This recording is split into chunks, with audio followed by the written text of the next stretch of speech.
मोहम्मद पैगंबर साहब जैसे जैसे बड़े हुए वैसे आगे चल करके रोजगार की तलाश में वो खदीजा नामक ऊंटों का व्यापार करने वाली एक विधवा महिला के यहाँ नौकरी करने लगे। और खदीजा के ऊंटों को बेचने के लिए पैगंबर साहब देश विदेश की यात्राओं पर जाया करते थे।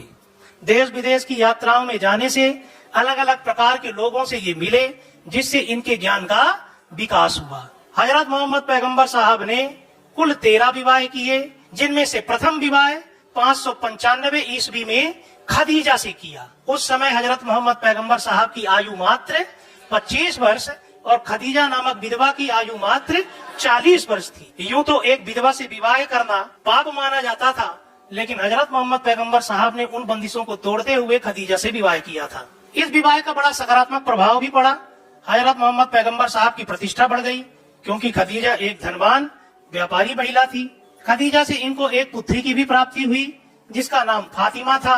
और फातिमा का विवाह इनके चाचा अबू तालिब के पुत्र हजरत अली से हुआ था। हजरत मोहम्मद पैगंबर साहब की 13 पत्नियों से कुल 3 पुत्र और 4 पुत्रियां पैदा हुई। 3 पुत्रों की मृत्यु इनके जीवन काल में ही हो गई थी और 4 पुत्रियों में सबसे प्रसिद्ध पुत्री फातिमा हुई। इतिहास में फातिमा का बड़ा महत्व है, क्योंकि फातिमा का विवाह हुआ था हजरत अली से। और हजरत अली हजरत मोहम्मद पैगंबर साहब के मरने के बाद इस्लाम धर्म के चौथे खलीफा होंगे। हजरत मोहम्मद पैगंबर के उत्तराधिकारियों को आगे चल करके खलीफा कहा गया। और चौथे नंबर के इनके उत्तराधिकारी कौन होंगे? हजरत अली। अब विवाह के उपरांत ही जनरली ज्ञान की प्राप्ति होती है, तो हजरत मोहम्मद पैगंबर साहब को भी पहली बार ज्ञान की प्राप्ति 610 ईस्वी में मक्का की हीरा नामक गुफा में हुई। माना जाता है हीरा नामक गुफा में ये ध्यान में बैठे हुए थे कि इनके स्वप्न में एक देवदूत आए। देवदूत का नाम है जिब्राइल।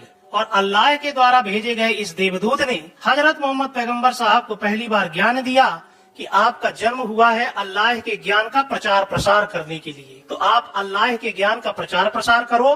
और अल्लाह का प्रथम संदेशा यह है कि अल्लाह एक है और निराकार है। इस तरीके से हजरत मोहम्मद पैगंबर साहब को 40 वर्ष की अवस्था में 610 ईस्वी में पहली बार ज्ञान की प्राप्ति हुई। इसके कुछ ही समय के पश्चात माना जा सकता है कि इस्लाम धर्म की स्थापना हुई होगी। इतिहासकार मानते हैं कि इस्लाम धर्म की व्यवस्थित रूप से स्थापना 612 के आसपास हुई थी। हजरत मोहम्मद पैगंबर साहब को जो ज्ञान मिला था, वो ज्ञान उन्होंने सबसे पहले अपनी पत्नी खदीजा को बताया। अर्थात हजरत मोहम्मद पैगंबर साहब की प्रथम शिष्या उनकी पत्नी खदीजा हुई। और हजरत मोहम्मद पैगंबर साहब के प्रथम शिष्य उनके ससुर अबू बकर हुए। अबू बकर की एक लड़की अम्मा आयशा का विवाह हजरत मोहम्मद पैगंबर साहब से हुआ था। अब हजरत मोहम्मद पैगंबर साहब मक्का के लोगों में